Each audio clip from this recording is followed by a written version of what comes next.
पुरस्काराला सुरुवात झाली. एस.एन. जोशी या पुरस्काराचे पहिले मानकरी होते आणि दरवर्षी विविध क्षेत्रातल्या लोकांचा सन्मान 1 ऑगस्टला लोकमान्यांच्या पुण्यतिथी निमित्त टिळक स्मारक ट्रस्टच्या वतीने हा केला जातो.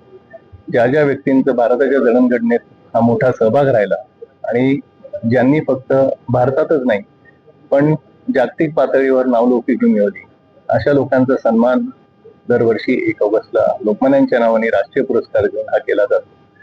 यंदाच्या वर्षी जेव्हा सर्व विश्वस्त एकत्र बसले तेव्हा आपले national security adviser Shri Ajit Doval यांचं नाव सगळ्यांच्या समोर आलं आणि त्यामुळे यंदाच्या वर्षीचा पुरस्कार हा डोवाल यांना प्रदान करण्यात येणार आहे.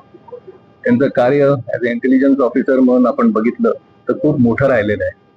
12 वर्षाहून अधिक सर्वात लॉंगेस्ट सर्विंग ते नॅशनल ॲडवायझर आहेत, सिक्युरिटी ॲडवायझर, आणि 33 वर्षापेक्षा जास्त अनुभव त्यांचा इंटेलिजन्स मध्ये हा काम करण्याचा आहे.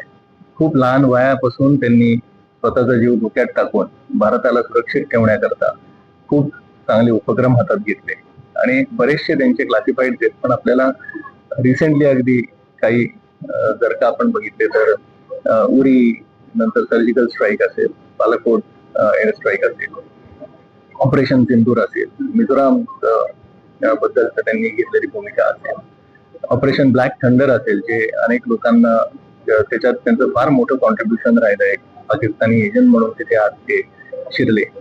खूप एक भारताला विदाउट मेकिंग नॉईज म्हणता येईल सिक्युअर ठेवण्याचं कार्य जे करतात, यांचं नाव कधी पेपरला येत नाही, त्यांना कुठल्याही टाळ्यांनी कधी रेकग्नेशन मिळत नाही, कुठल्या हेडलाईन्सनी मिळत नाही, पण ते सायलेंटली ही बॅटल लढत असतात आणि देशाला आतंकवादी हल्ल्यांपासून सुरक्षित ठेवत असतात. अशा व्यक्तीचा सन्मान यंदाच्या वर्षी करावा असं सर्व विश्वस्तांच्या समोर आलं.